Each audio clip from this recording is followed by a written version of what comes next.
Hey everyone, hopefully you are tuning in for the ARHOME panel discussion. I'm Janet Mann, and one of the deputy secretaries here at Arkansas DHS, and we'd like to welcome everyone in the room and online to the meeting. And I think we are ready to get started. We are actually running a minute ahead of schedule. So I'm going to challenge Nell and the team to stay ahead of schedule. So I will turn it over to you. All right. Well, thanks everyone for attending the meeting. Is it supposed to be recorded? Do I need to figure out PBS is recording? Do we need to record our own I think so. I think it's just. Okay. You can if you want us to. Well, before you leave. Because we're having a slight conversation on recording. Hang on. And I'm trying to get to the next slide. Oh, there we go. There we go. I thought we did have to record and post. Okay, You want to just, we can do it. I think there's a button on There yours, is. yeah, All right. just for safe. Okay, we're gonna hit record now, just so you all know. Sorry about the sidebar conversation about that. So I think PBS is recording and so is DHS. So we will never lose this recording. Okay. I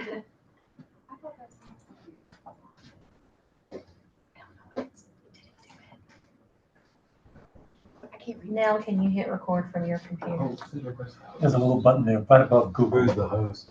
Who's the host? Chris. Let me just go get. See that little button there? Right Yeah, above- I So did. much for being ahead of schedule, team. That's what you said. I did. The challenge is still out. Okay, there you are. Yeah, I did it. I think That's what happens. We did a lot 5 minutes for my welcome, so we can still be ahead of schedule now, if you accept the challenge. Can you record? Well, that's what I just did with permission. Mhm. Please ask. It's asking, that's Christy. Yeah. Should I put us back on? I mean, it's 2:00, so we're live, so we don't need to be going back and forth to mute. Okay, well, we're trying to figure out the whole recording thing. Sorry, guys. Apparently the host has to do it. Well, Courtney is logging on for Christy, so. Okay. Recording in progress. Okay, yay. We got it. We're good to go now. Okay. Again, welcome everyone to the ARHOME panel meeting discussion. This is being recorded by PBS and DHS, and we're glad that y'all are here. I'm going to turn it over to Nell Smith to get us started. Fantastic.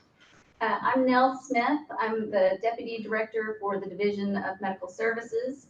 And ARHOME is a program that falls under my purview. So I get the privilege of putting these presentations together. I want to remind everyone, normally we look at a few slides from the quarterly report. We're not going to do that this time. There wasn't anything that jumped out. But it is available. It's a statutory requirement, and it's available at the link on the slide. And if anybody has trouble accessing that, let me know. I'd be happy to send that out to you. This meeting, we're going to focus on maternal health. And one thing I would just say is we have we've invited individuals from the Governor's Strategic Committee on Maternal Health. So we have a lot of expertise in the room. So in the existing room and in the Zoom room. And I would just encourage anyone who wants to jump in and comment or has a question, please feel free to do so. You can either do that in the chat, you can shout out, you can raise your hand, and hopefully we can have some folks watching the raised hands so that we get those. But please, we want to make use of all the expertise that's on this call, so please join in.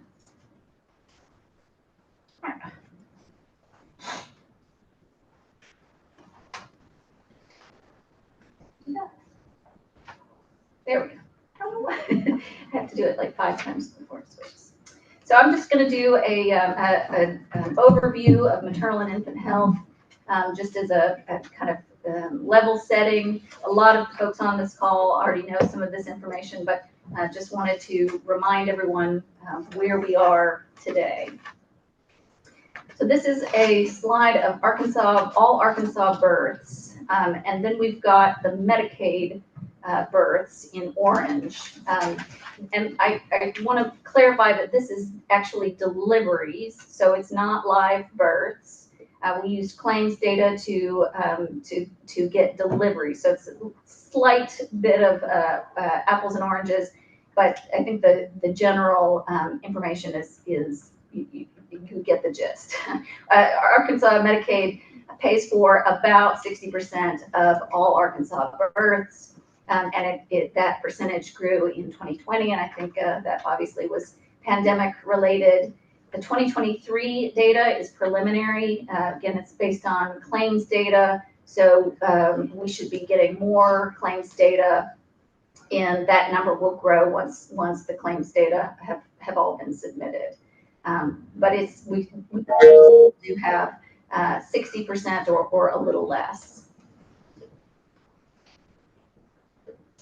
Okay, so this is looking at all Arkansas Medicaid births, and then ARHOME as a percentage of those births. And you can see that in 2021 and 2022, that percentage increased, and that is likely the result of the pandemic, which had us not disenrolling individuals from Medicaid, and that reduced the number of the percentage of women who were in our pregnant women aid category. Because to be in the pregnant women aid category, you need to be pregnant at the time of application. Since we weren't disenrolling individuals, many of the people who were pregnant and coming onto Medicaid were already in Medicaid. So that's why our pregnant women aid category went down as a percentage, and ARHOME went up. This is, again, looking at, this is claims data. This is ARHOME women at delivery. So you can see we've got, on the bottom of the screen, we've got 60 days before delivery, 30 days after, 60 days after, and 90 days after. So this is just looking at women who were in ARHOME at the time of delivery. And so you can see 100% of the population that we're looking at were in ARHOME at delivery. If you go back 60 days before the delivery, you can see that 2% had no Medicaid prior to delivery, 4% had some other type of Medicaid before delivery, and 94% had ARHOME. And then 30 days after, you can see that 6% of the women had no Medicaid 30 days after. Now, some of those could be women who moved to another state. Obviously, they wouldn't be in our Medicaid program, or they could have requested to be dropped from Medicaid, or they could be something that we need to look at further. If you look at 60 days after delivery, and you all probably know that Medicaid covers pregnancy, pregnant women up until 60 days after postpartum, after delivery. Now, this is also based on claims data, not birth certificate data. So we're using the date of service as the delivery date. But there may be some stuff going on there with, was it actually 60 days or was it 59 days? That sort of thing. But generally, you can see that 12% of the women who are on ARHOME at the point of delivery were not on Medicaid 60 days after. And then going on to 90 days after, the percentage of women who are not on Medicaid is 19%, and we have the remaining 81% who were still on either ARHOME or in another Medicaid aid category.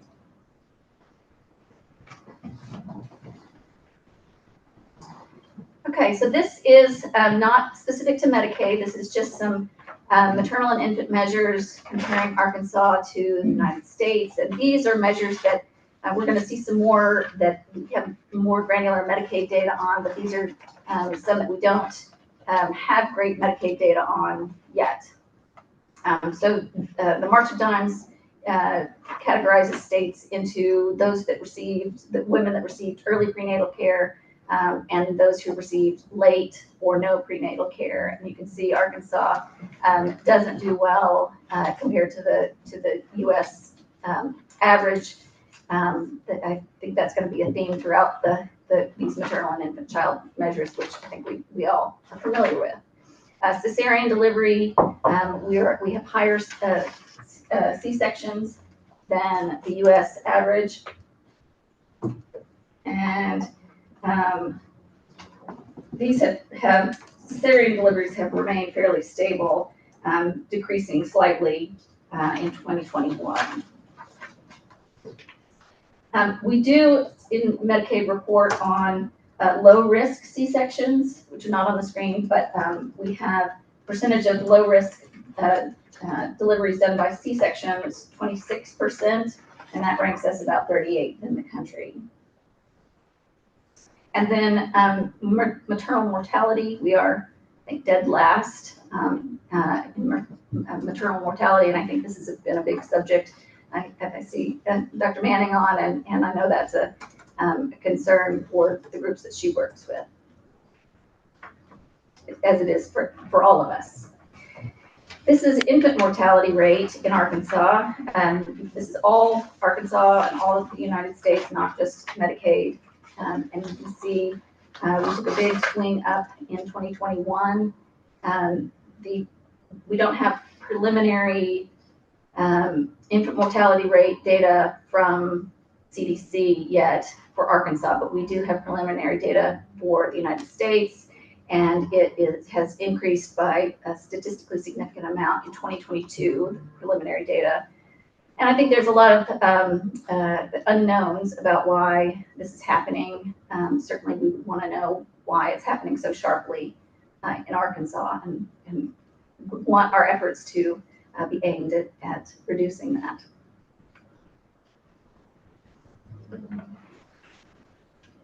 Okay, so this is, we're going to look at some of the indicators that are part of that infant mortality, those infant mortality rates. This slide looks at, we've got a little slightly different timelines for things that we have information for and don't. But across the whole screen, you'll see the US rate and the Arkansas rate, regardless of payer source. Everybody is going up, but Arkansas is going up more rapidly. And then above those lines, you'll see the Arkansas Medicaid data that we have, and then the ARHOME data that we have. And you can see ARHOME is improving, lower is better, not improving in preterm births, and we're not as good as Medicaid as a whole, which when we're dealing with private health insurance, one might imagine that there would be some improvements there, but we're not seeing it yet.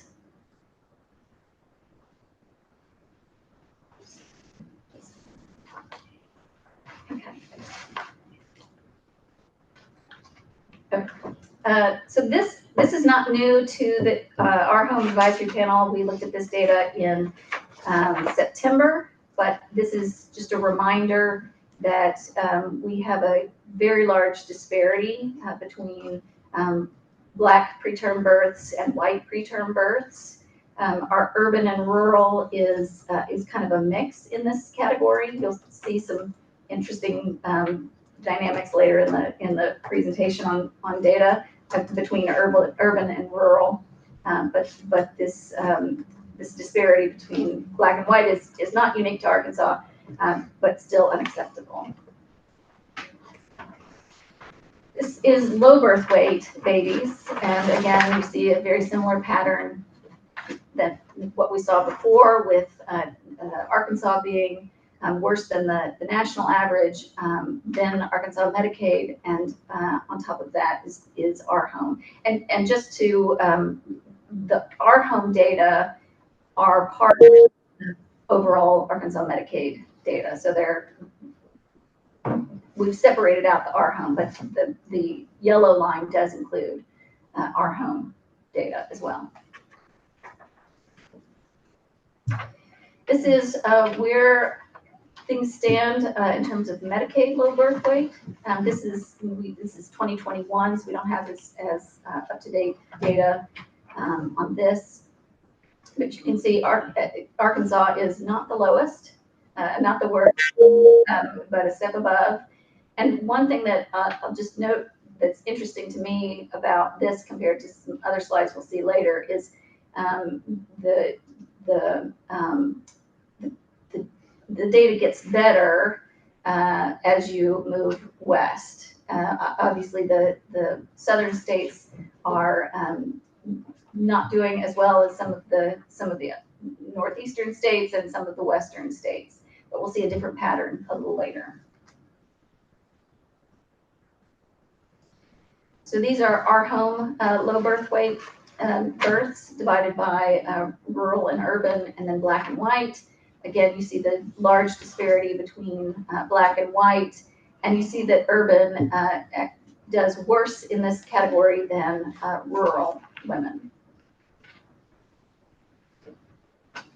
This is postpartum contraceptive care.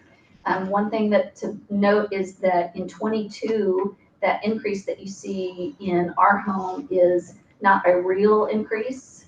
It's because the criteria for the measure changed to include 60 days postpartum, whether women got contraceptive care within 90 days. The 3 earlier years are just 60 days after the delivery. But you can see that Arkansas Medicaid does worse than the national, the U.S. median, and then ARHOME it actually does. I'm sorry, the Arkansas Medicaid does worse than the national median, and then ARHOME is on top of that. So we're doing better in this area than in some of the other areas. This is a slide about the whole country, and before we saw a pattern where things got better as you moved west, and this one is actually better as you move south, move east. So that's just an interesting, why we're doing better in postpartum contraceptive care, but not as well in low birth weights. This is the ARHOME, and again, the jump in 22 is because we've lengthened the time period to 90 days, but you can still see that the pattern is whites have a better rate than blacks until you go out 90 days, and then black and white are very similar. The rural population actually does better in this category than the urban population. So interesting ways of thinking about it. Okay, so we're going to move into an effort that we did to try and figure out how much of our Medicaid population who's eligible for women, infant, and children are actually covered by women, infant, and children. So just as a background, the WIC is a federal supplemental nutrition program for women, infants, and children. It's funded by USDA, but administered by the Department of Health. The eligibility criteria is pregnant, breastfeeding, and postpartum women, and infants and children under age 5. The income eligibility is less than 185% of FPL. Just for comparison, for ARHOME, our federal poverty limit is 138% of FPL. Women, to be eligible, you have to be an Arkansas resident within Arkansas, and you have to have a nutritional need. And Arkansas has about 62,000 participants, including 15,000 women, 17,000 infants, and 30,000 children. There's an estimated coverage rate of 35% of the people who are eligible. So 35% of the people who are eligible for WIC are actually in the program. And we rank 49th in the state, and that's something that we are working with the health department so that we can do our part to make sure that coverage rate increases. Okay, so this is, we took our, we took an extract of our female population in Medicaid, so all of Medicaid, not just ARHOME. And then we also took an extract of children under age 5 in our Medicaid population. And we then matched it, we didn't, Donald McCormick and Mitzi at ADH really helped us out a lot with this. But you can see that 23% of the women who are pregnant and under 185% of FPL are in WIC. So we see that as an opportunity to help help increase that coverage. And we want it to also go the other way, that if there are WIC women who are enrolled in WIC but not in Medicaid but eligible, we want to help streamline those coverages. We are, right now we have the SHARE, the Health Insurance Exchange, has asked us if they can share with WIC the data that they already received from us, so that WIC can do more targeted outreach to women who are eligible. And that is, we've just gotten that data sharing agreement. Just signed it. I think that's been through the health department. They're very close to signing it as well. So we hope that will be the first step in helping to improve these coverage rates. You can see postpartum women up to six months, 34% of the women are in WIC who we think are eligible, and then 29% for the year postpartum.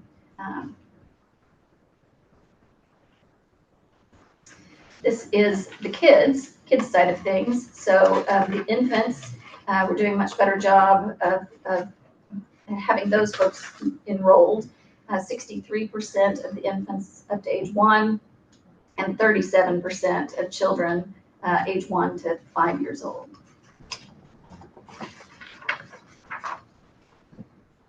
I would be happy to take any questions. Or anyone who wants to make a comment or a thought, please shout it out.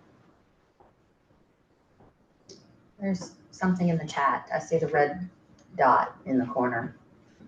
Oh, regarding the infant mortality rate, is there a breakdown racial, urban versus urban and rural, etc.? I have to. There is this is information is coming from March of Dimes. And I am not sure if they have a racial breakdown. I think they do it by county.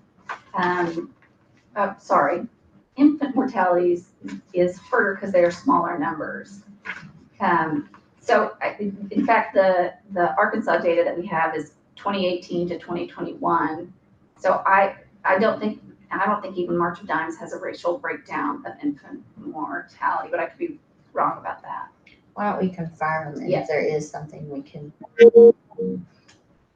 put that back out when we post this. Yes.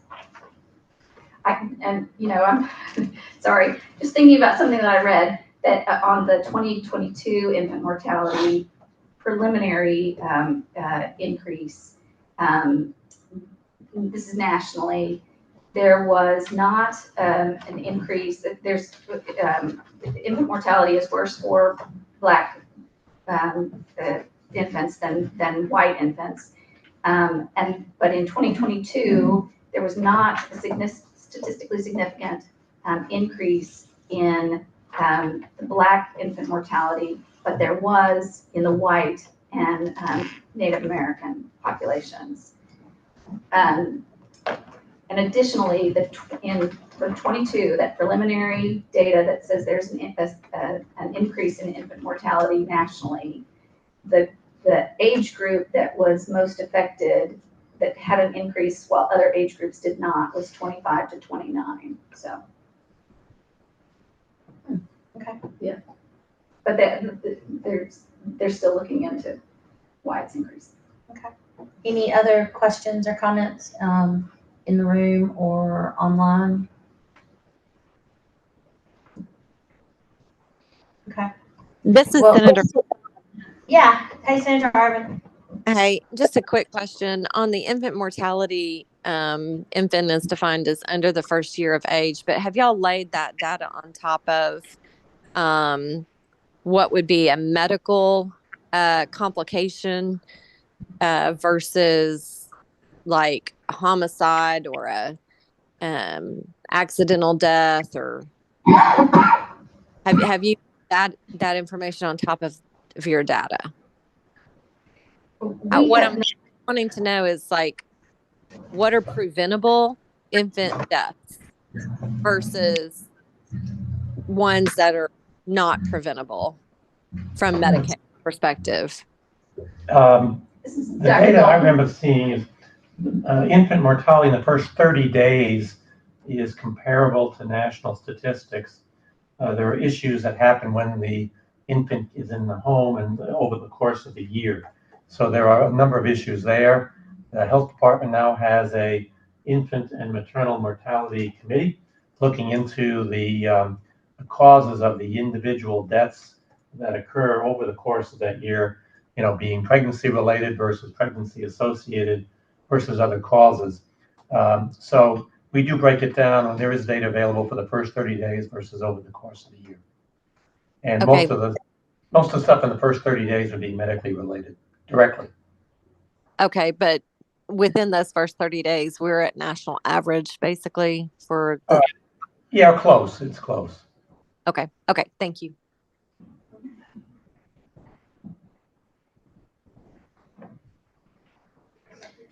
Anything, any other questions? We can move on. You gonna drive for me? I will drive, or you can drive. No. It's too late in the afternoon for me to touch someone else's technology. Well, I've had a hard time pushing the buttons. So I thought we would just touch briefly on the executive order that created the governor's strategic committee for maternal health. There were, I think y'all all have the slides or will have access to them.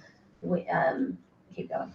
When you get a copy of this, there are 4 goals outlined in the EO, which is to improve the education, improve maternal health before, during, and after, and then increase the access to quality maternal health services, and then improve statewide coordination for maternal health data reporting. And we actually have added the term and technology so that we can look at data reporting and then technology also.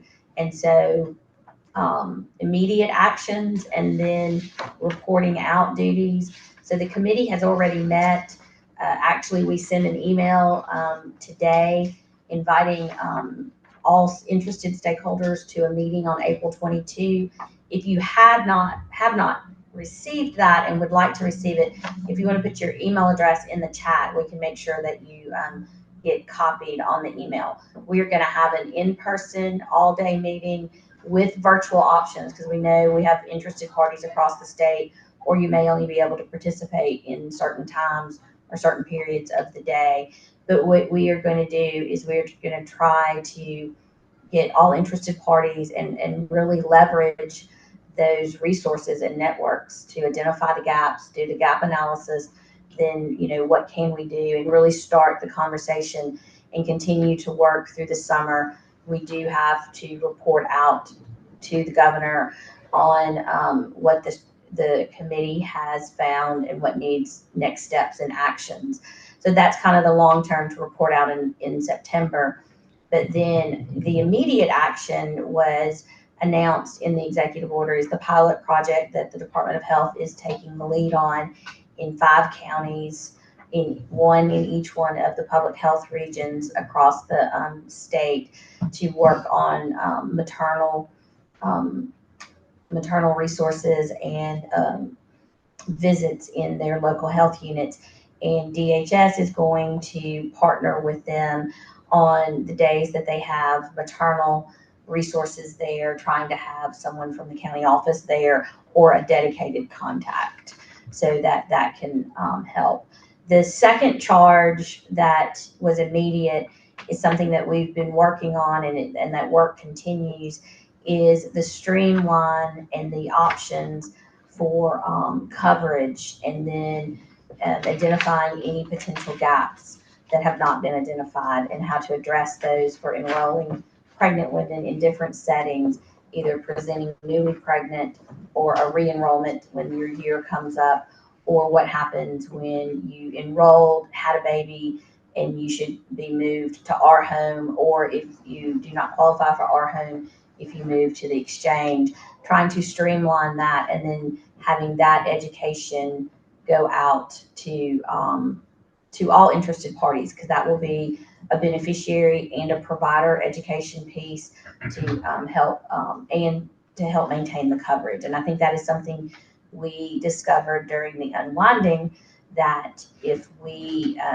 for the first time, Medicaid had really been charged with some responsibilities of, if they lost coverage, where did they go? And that had never really occurred prior to the pandemic in my working knowledge.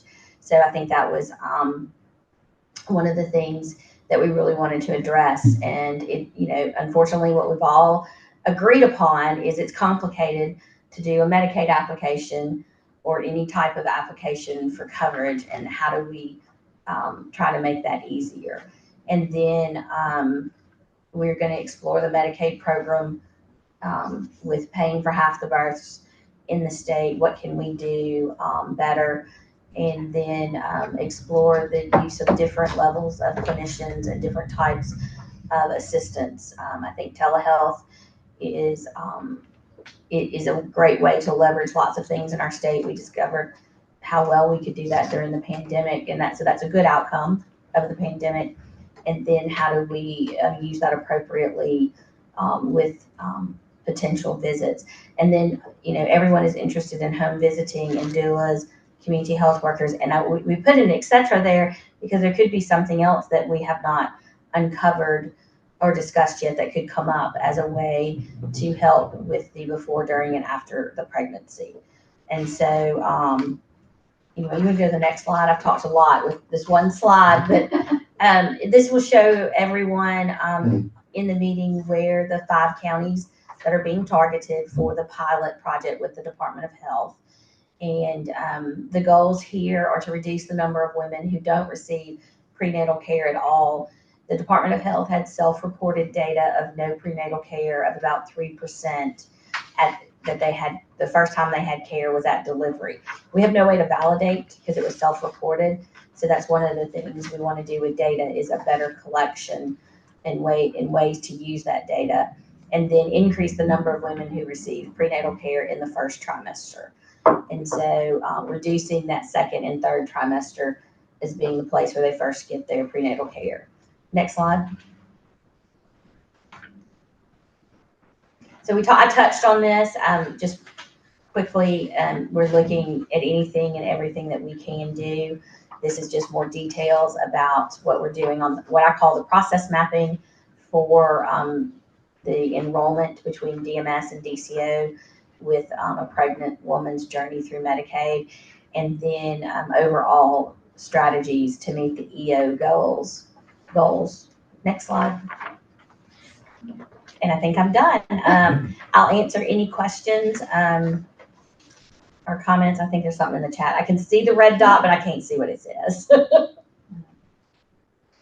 It's people wanting to be added to the invitation. So. Okay, so we'll get those emails and we'll get those sent out, because that email did go out today. Okay, thank you. All right, so we will do an update on our Maternal Life 360 home. We're very excited because this is getting off the ground after many months of work on this. And I will turn it over to Nancy Watson, who runs this program for us and has diligently worked to get everyone interested in it and get folks signed up. So. Thanks, Nell. And it's a team effort to get it off the ground for sure, along with many stakeholder partners to help us get out the word and keep it going. So yeah, it's really exciting to talk about a train we already have going in terms of addressing maternal and infant health in the state. I've been working on this program at DHS about a couple of years, so I've done a lot of groundwork to get to know stakeholders and hospitals around the state that would be interested. And also excited we have St. Bernard's here with us, who's our first Maternal Life 360 program starting up last month, and they'll be getting ready to provide services over the next couple of months.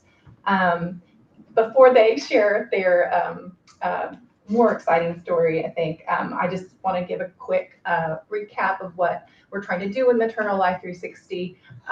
And essentially the service that we're doing is evidence-based home visiting. If you're not familiar with this, it's like it says, it's a home visit that helps pregnant and new mothers with their child's needs and any social determinants that they may have around either violence in the home, housing issue, nutrition, whatever the case may be, challenges with the children, the new baby in the home, just really dealing with all those factors that may come in and doing so in a personalized way.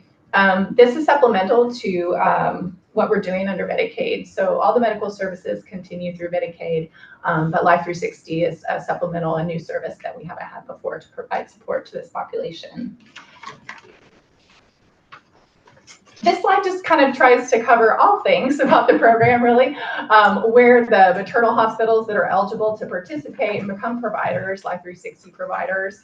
But the thing we wanted to highlight here is that there's a lot of home visiting happening in the state through different programs funded through McKee and also state resources. So we are encouraging, of course, hospitals to look at that and consider them for partners. And you'll see when I talk later about who's coming on interested in participating in the program, how they're working with these existing programs. So we've tried to color code them there, and I know that's hard to see on the map, but hopefully you can pull up the slide and get a sense of where those programs are located.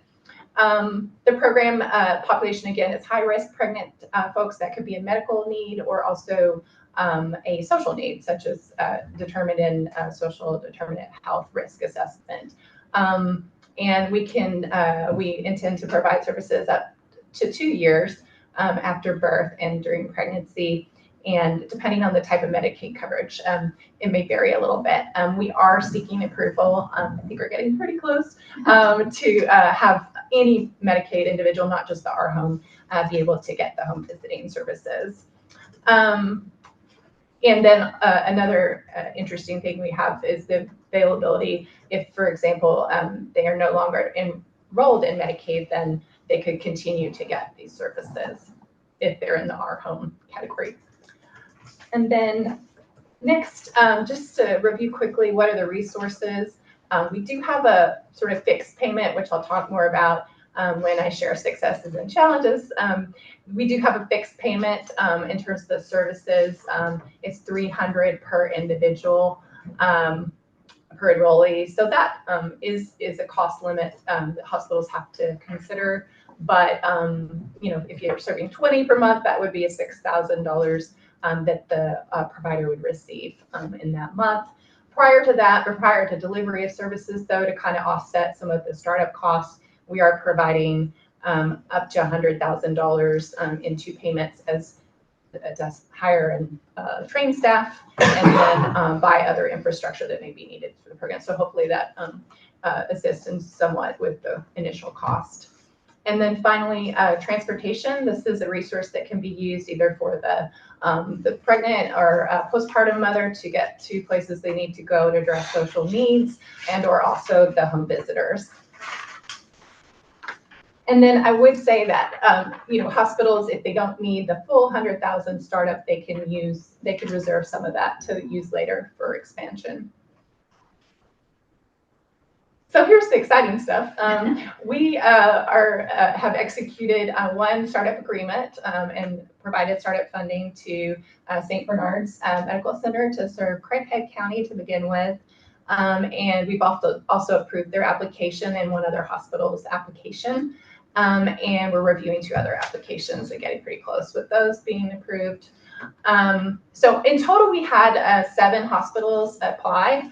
And we're working with 5 actively still, but 2 decided it wasn't a good fit to move forward, but we're continuing to have conversations with one of the hospitals to see how we might make it work. Most hospitals, as mentioned earlier with the mapping of available home visiting programs, have been able to figure out a partnership with existing home visiting programs in their community, and some are starting a new program with their own staff. And there's 7 counties, including Craighead, which we'll present today, included in those 5 active applications. And lastly, I wanted to share successes and challenges, which may be interesting to you. It's been interesting to me as well. And how do we work with hospitals to overcome some of the challenges? But successes, I think we wanted to get 5 hospitals in the first round, so looks like we'll meet that goal. Hospitals have said that this program fills a gap in terms of meeting needs of moms postpartum and overall providing some supplemental services that are important. So far, the hospitals that are applying have a high volume of OB patients, anywhere from between 1,000 and 3,500 per year, so pretty sizable OB populations. They're also serving the Medicaid population. I think one good strategy that we had in place was we worked with the Arkansas Home Visiting Network and some other maternal and early childhood groups to find out who are the home visiting programs out there, who are the leaders of those programs. And we kind of did some dating with the hospitals that came to us and said they were interested, and we're able to make those connections for them to submit successful applications. So really appreciate our partnership with those groups to do that. Challenges, most hospitals have not done home visiting before, so they didn't really quite know sometimes what the service was that we were wanting them to do. So again, that's where the partnerships with existing programs was helpful. Cost limitations, we talked about the 300 cap payment. That's based on a rate that we reviewed of the existing programs in the state, but still sometimes that could be limiting depending on where the hospital is, and they have to be creative. Flexible to figure out how to make that work. We saw on the map, there's definitely some gaps in counties in terms of home visiting providers and or an OB hospital. And then I think the last, just to mention, this is not a specific to every hospital, but hospitals do have to include the county of service that they're in, and then they can kind of go out contiguous from there, adjacent, if you will. And so one hospital that withdrew kind of wanted to skip and go around the state was their preference, but that didn't align to the rules that we have for their program. But we're still trying to keep open dialogue with how we may be able to have them partner with other hospitals or some other options. And then the last slide, it just recapped quickly some of the things we've completed in terms of operations. We set up a website and other steps, as you see there, to get ready for implementation. But the one we wanted to draw your attention to is the inclusion, the 4th bullet, making sure that we are approved federally to have maternal 360 available to all Medicaid populations. So a program doesn't have to say, okay, are you ARHOME? Let's figure all that out. It'll be a lot easier if we can just have availability for any Medicaid individual who's pregnant. We're very close. So with that, I'm going to turn it over. If there's not any immediate questions, we'll have time for questions for my presentation and Emily's as well after she concludes. But I want to introduce Emily, who's the Vice President of Nursing at St. Bernard's Medical Center, and she'll be leading up their maternal life 360 program. Thank you so much for having me. I've been at St. Bernard's for 20 years now. I've spent my entire career there.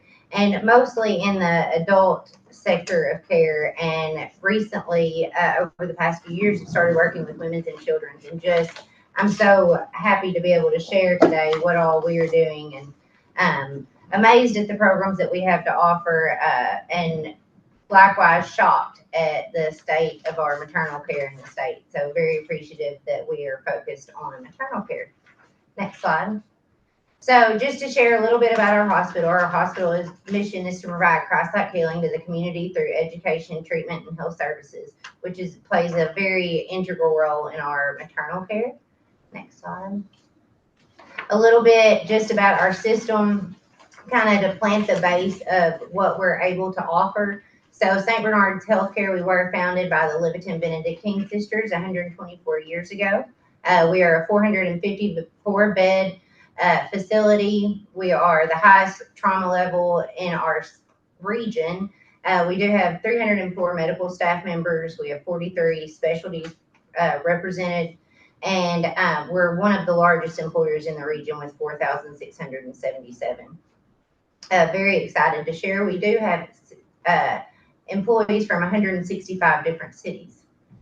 So next slide. Just to share what all St. Bernard's offers, we do have our acute hospital. We have rural hospitals, behavioral health, which is also the only in the region, and inpatient rehab facilities. We have housing in our retirement communities, and we provide several different services.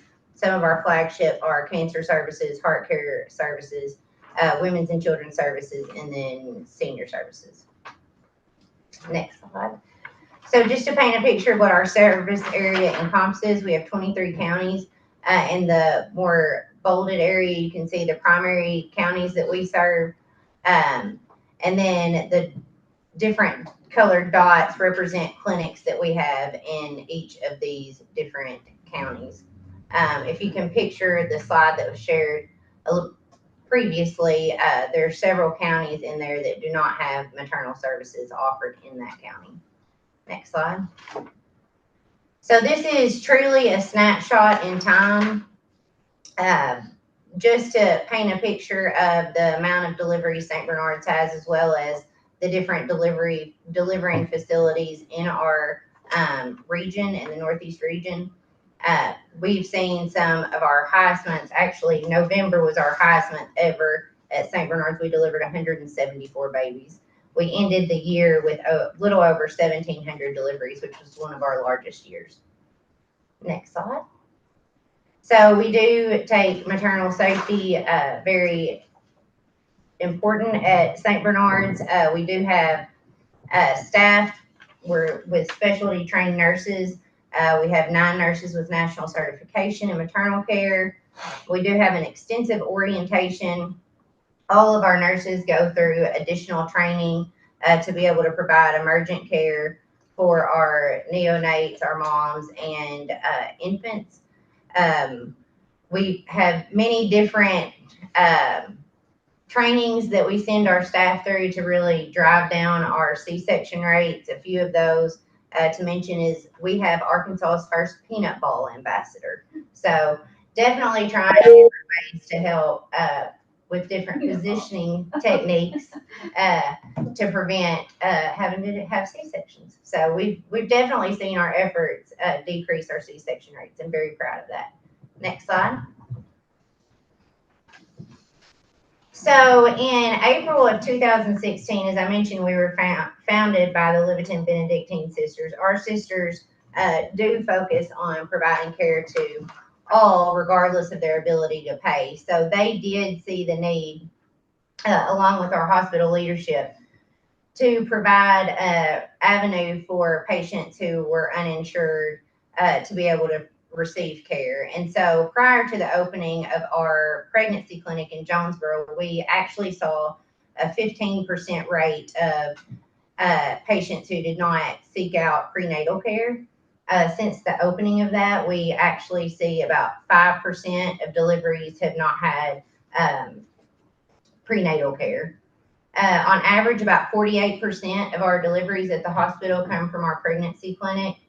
And we have actually almost tripled the amount of patients that we initially saw the first year to what we're seeing now. So we saw that that was such a great asset to the community. And we have actually expanded currently to Lawrence Memorial Hospital, one of our sister facilities. And we have a clinic there 1 day a week. The feedback that we've gotten from the patients has been huge because they don't have to take off half a day of work to come to Jonesboro, or they don't have to arrange transportation and sit at the clinic all day waiting for the Medicaid van to come back. So we've seen wonderful participation in that, and I will share future plans for providing that for other counties in a moment. Next slide. So at our pregnancy clinic, we do provide comprehensive prenatal care. We do see a lot of our higher risk individuals at this clinic. We have an average of 57 new OB patients a month. We have 3 OB-GYN physicians that practice there. We have had success with seeing more OBs that are nearing retirement, that they solely want to focus on the clinic. We had 2 advanced practice nurses, and we recently hired our 3rd to be able to provide care at our outlying clinics that we will be opening. We have a social worker, full-time ultrasound. We partner with UAMS, with Angels Telemed for high-risk ultrasounds, really focus on our outpatient lactation services.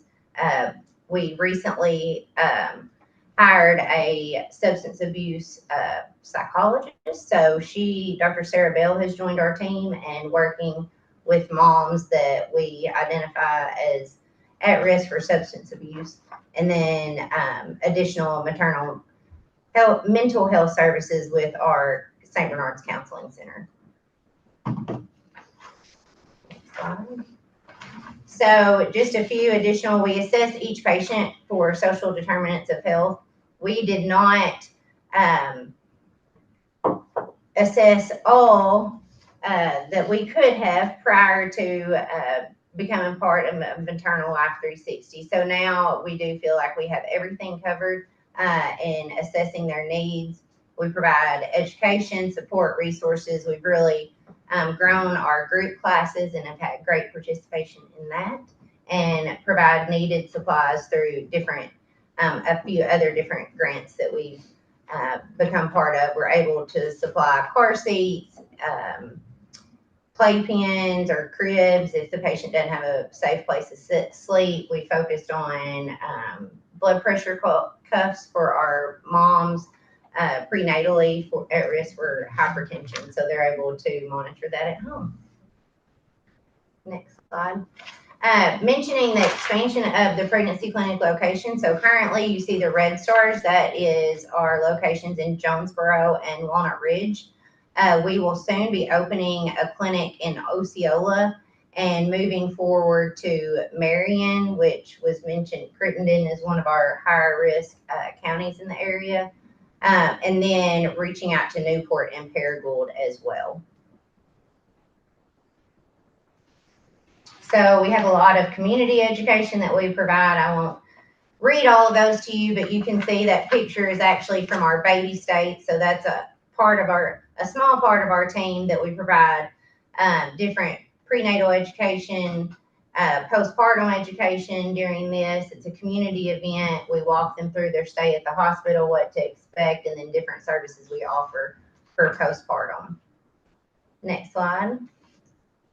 So why Maternal Life 360? So I've talked a lot about delivering mothers, about our prenatal care, but a piece that we really do miss is that postpartum care.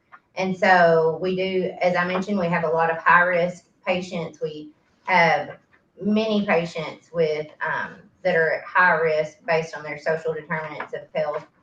And so with joining this, we'll be able to really close the circle and have the postpartum aspect of this care. So we do see just some of the social determinants of health. Our food insecurities are great in our patient population from our clinic. We see a lot of unstable housing, lack of transportation. As I mentioned, we have patients that will come stay all day. They'll sit all day at the clinic waiting on the Medicaid van to come back. Financial constraints and education level. It's important to us when they do come in to the clinic that we assist signing them up with applying for Medicaid and really getting that started for them.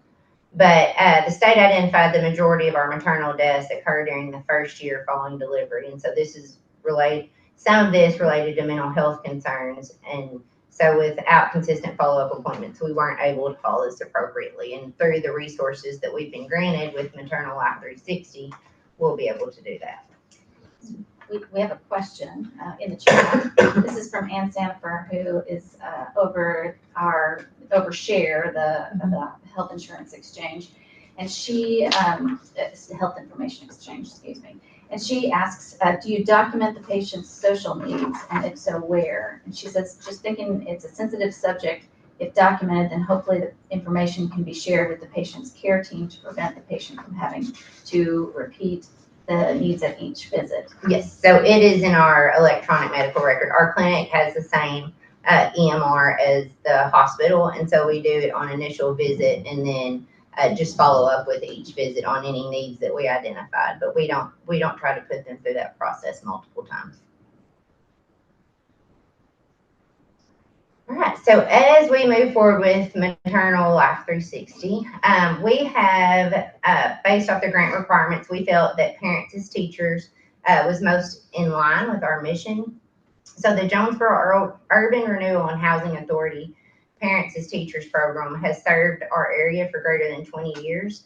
They work through a home-based service delivery model, and where they have been in the postpartum arena and early childhood arena, they have been missing out on the prenatal care. So it's really been great for both of our programs. The curriculum and methodology of teaching is based on the thought that parents are their child's first and foremost teacher. The curriculum, along with the guidance of highly trained home visitor that guides and assists in reflection of the lessons presented, serve to support and propel the child family toward eventual school readiness. The goal of the Parents as Teachers curriculum, improvement in maternal knowledge, increased social support and connections, increased coping and problem solving skills, knowledge of long-term child development, and buffer long-term negative effects of childhood stress and adversity. The specially trained teachers go through multiple trainings.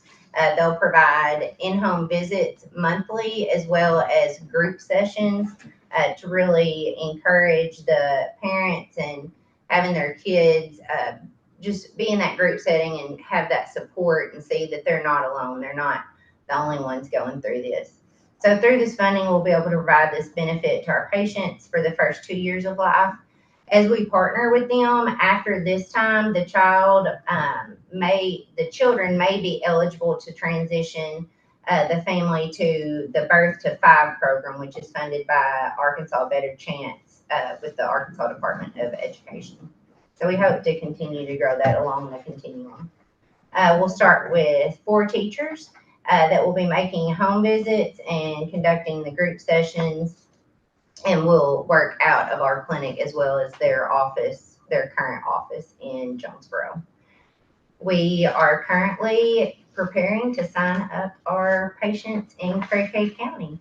And so we will do that through our social determinants of health assessment and their visits at the clinic, as well as we have a medical school that's partnered with Arkansas State University, NYT. They do see prenatal patients, so we will be educating them, along with UAMS has a clinic in Jonesboro, and the Children's Clinic and our NICU. And so any patients that are identified through those different routes, we will be working with their eligibility to get them signed up as well. For further consideration, we did talk ARHOME. Currently is the only beneficiaries that are able to participate in this program based on our coverage in Craig County. We do hope that eventually we'll be able to consider all Medicaid beneficiaries and coverage for this program, because I think everybody will benefit from this. And we did get approved for Craig County But as I mentioned, we do have several counties in our region that do not have prenatal care. They don't have the resources that those in Craighead County do have. So we hope to further expand into other counties as we're able. I hope so too. Quick question, when do you think you'll be operational? I haven't seen the plans. In June, we In plan to June. see our first patients in June. They're currently hiring our teachers, and we will get them trained in April. I guess we'll start enrolling in May and then start our visits in June. That'll be exciting. Okay. Our goal is to have 80 to 100 patients from June to August to enroll that many patients. Now, that's gonna be dependent on the eligible patients. Ineligible. We have plenty of pregnancies. I do believe in Craighead County, but we are looking forward to it. I'm very excited to kick it off. It's gonna be great. Sounds great, thank you. Were there any other questions in the chat or from anybody in the room? I just have to say thank you so much, and just so excited to hear this presentation from St. Bernard's. And my husband did his first year of residency there and delivered a ton of babies at St. B's, and so it's kind of a special place in my heart for sure.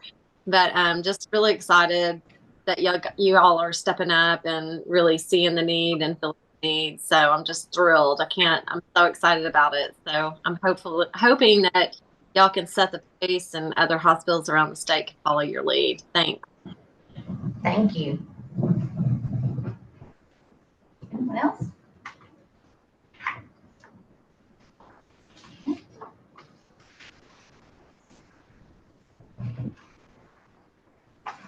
Next is Food for thought. So now we're going to we're going to switch gears away from maternal.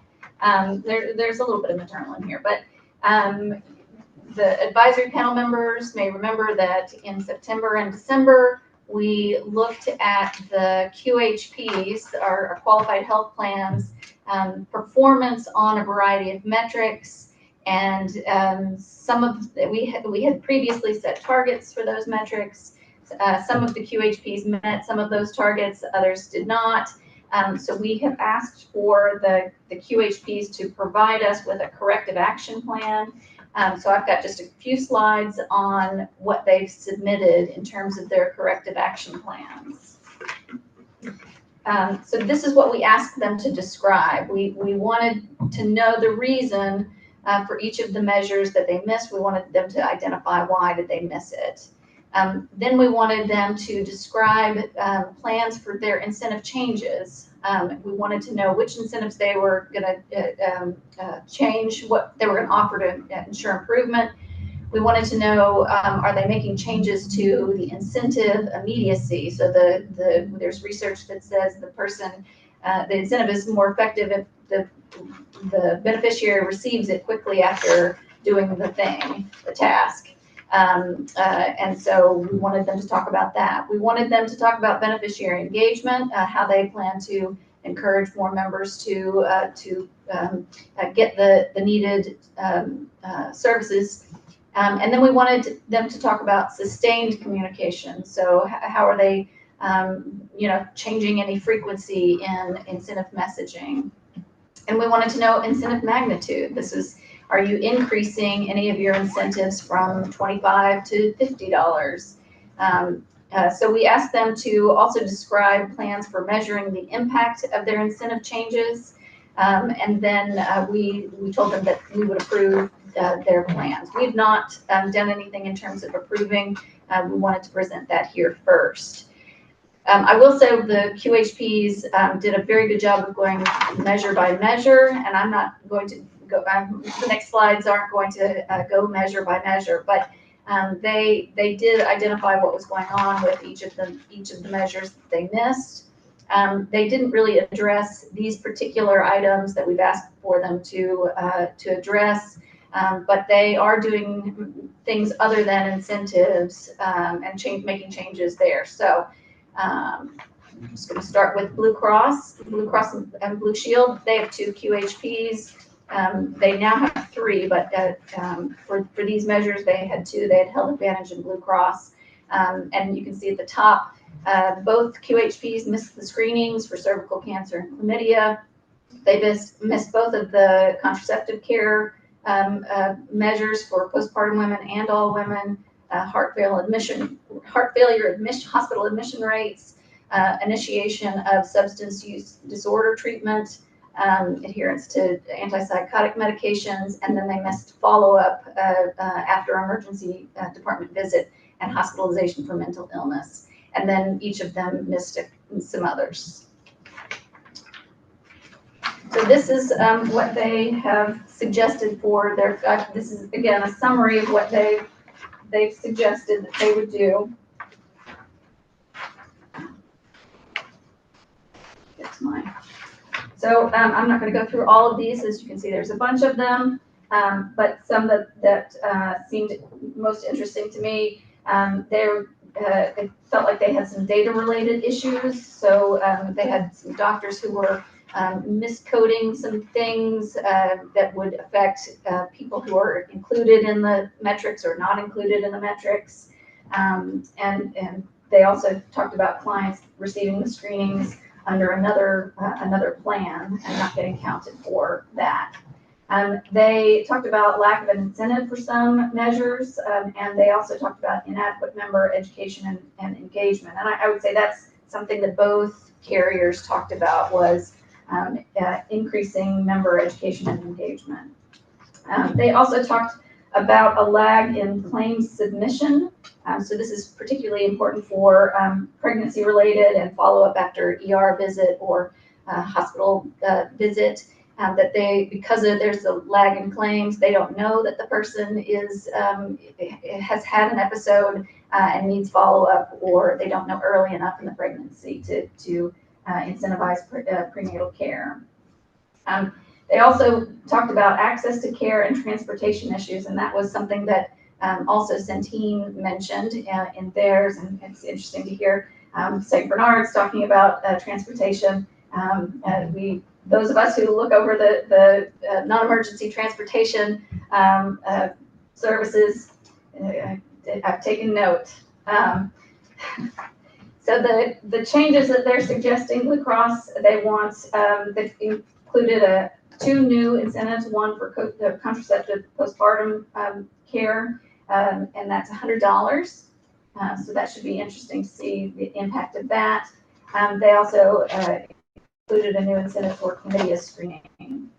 They also increased an incentive for participating in a health fair or community health event, and that's up to $25 now.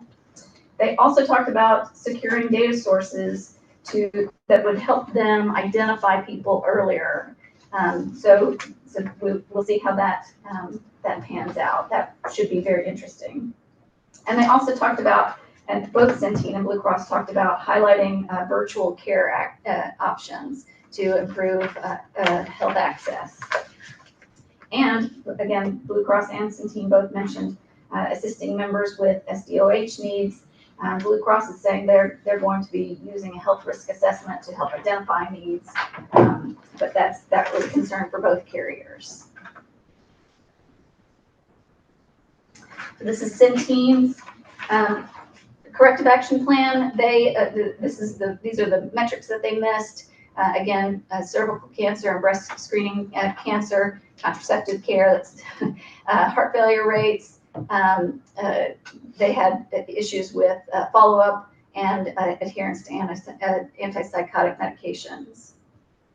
And they have 3 QHPs, so you'll see Amber, QCA, and Fall Choice each had missed a couple of others. So this was their corrective action plan. The barriers that they mentioned were members not using their My Health Pays portal. That's where they get the incentives. They have to go onto this portal, use it, and know that they've got an incentive, and then there are videos and things there that they can get incentive payments. So I think there's a problem with if either not accessing it, but they've identified that they want to increase the use of that. Again, members lack of awareness or education. They said education, but I think they're talking about education of the actual health services or treatment options. Lack of transportation, lack of coordination of care among providers, and then providers incorrectly billing, which again is something similar to what Blue Cross said.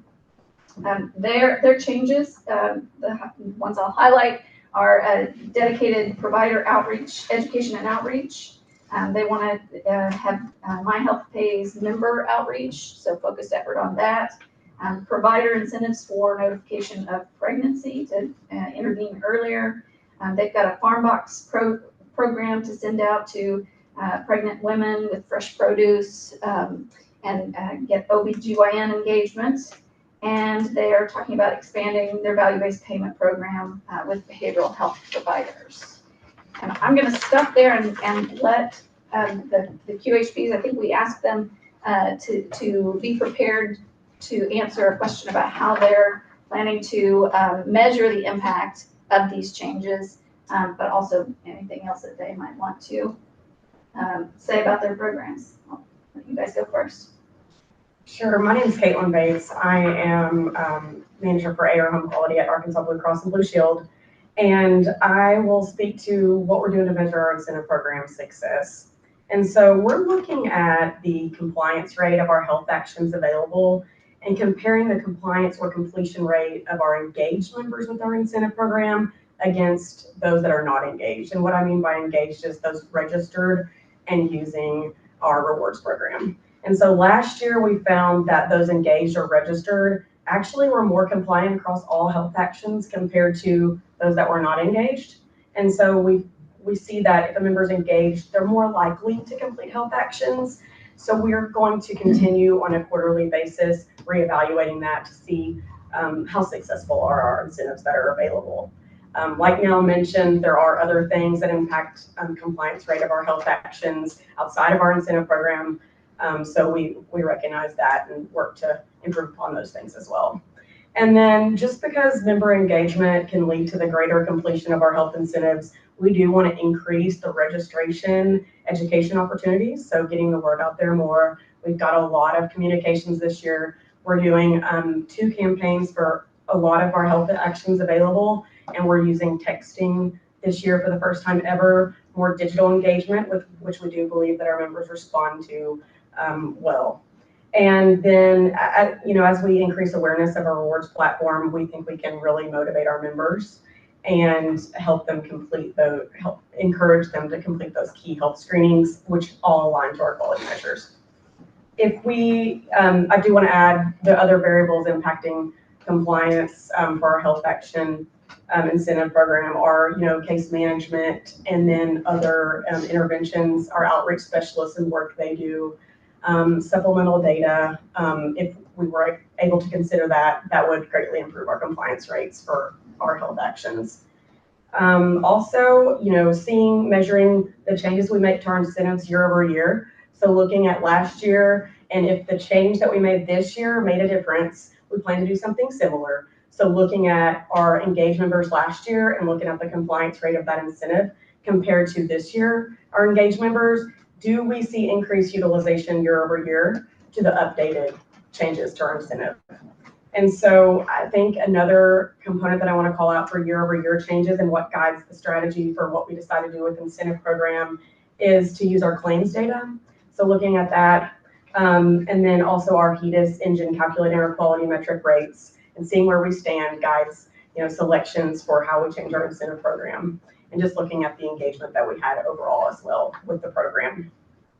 Also, communications is a big focus for us for our incentive program. So we're looking at who's clicking and opening our communications this year.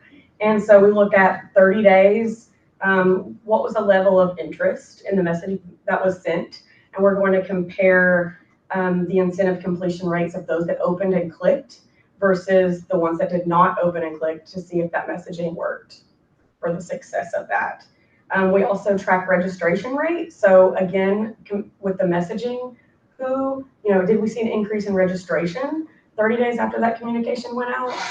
Because for a member to see the description of the health action and recommendations, they have to register. So that tells us that we're getting some interest and people are reading and looking at the recommendations out there for them.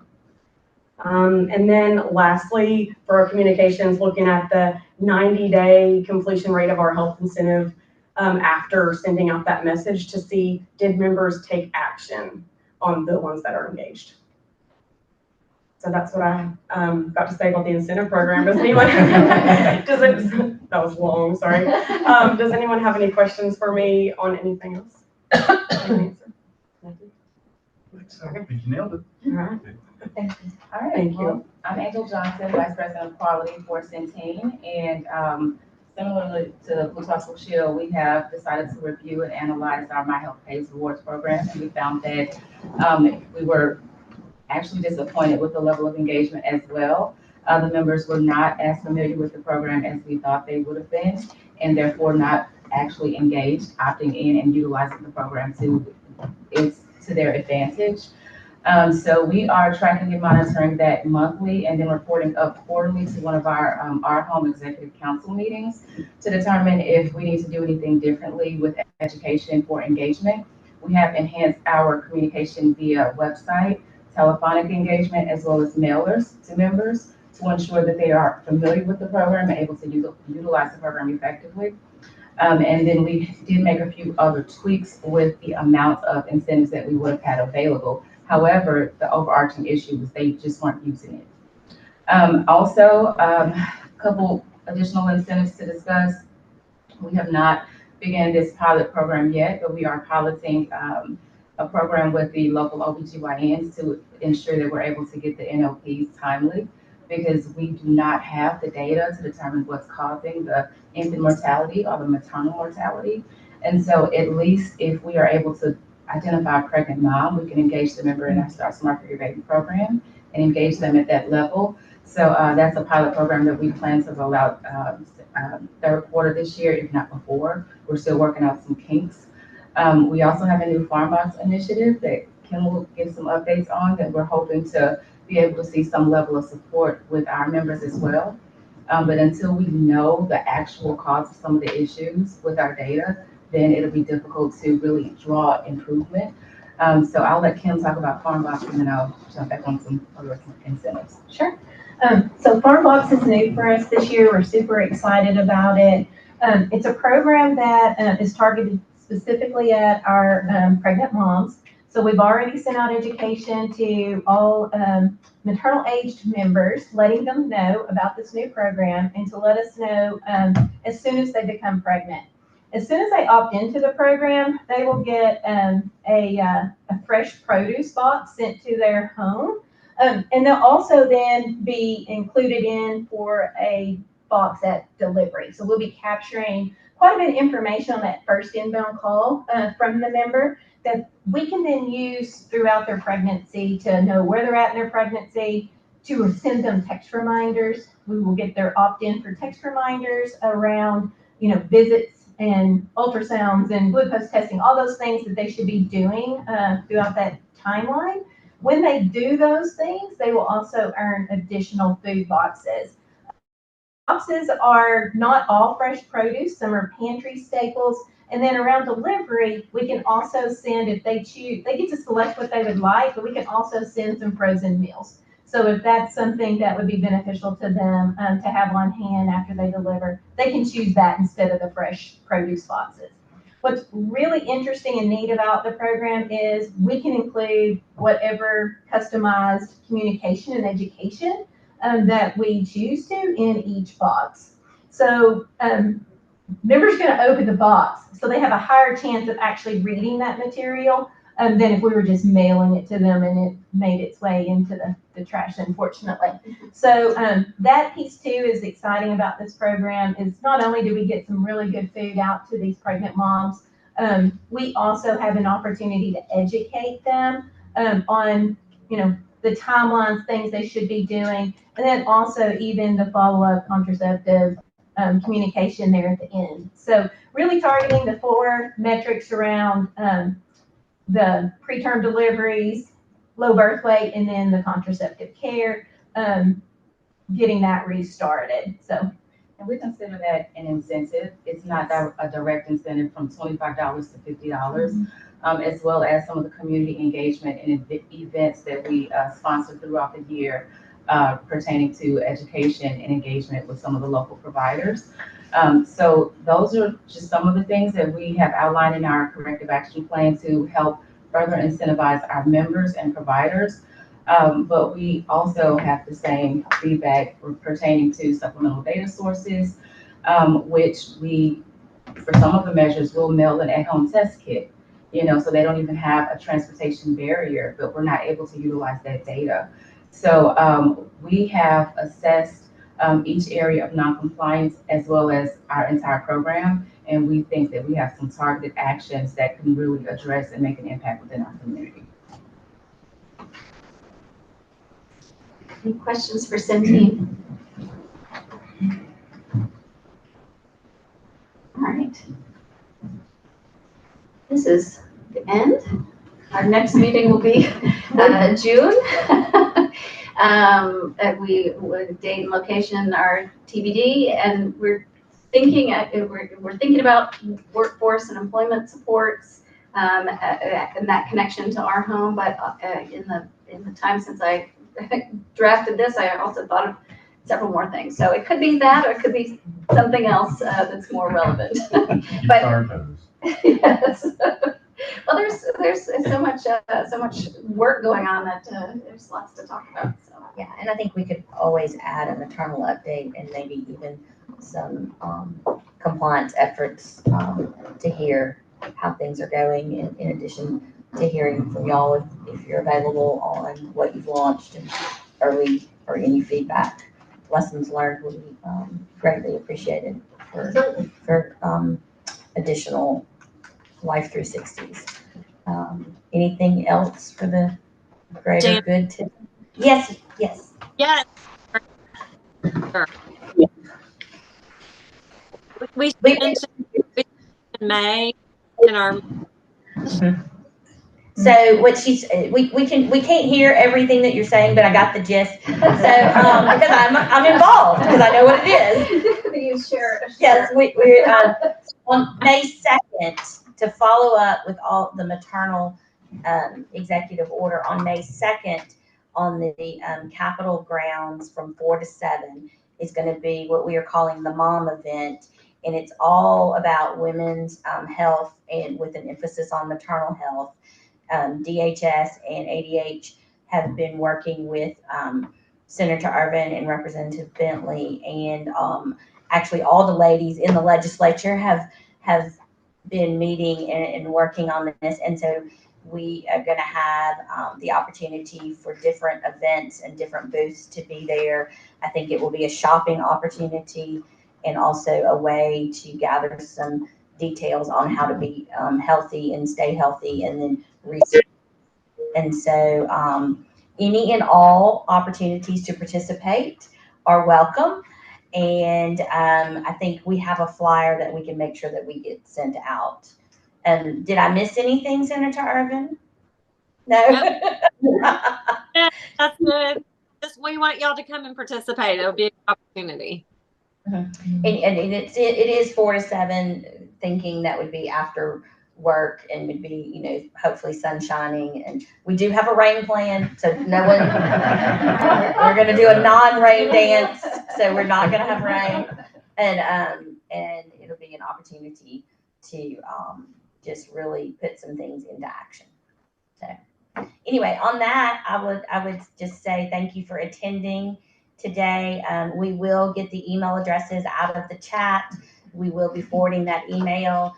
And if you don't get something by close of business tomorrow, I think all of our emails are easily available. Just let one of us know. And we appreciate y'all attending in person and online, and we'll consider the meeting over. Thank you. Thank you.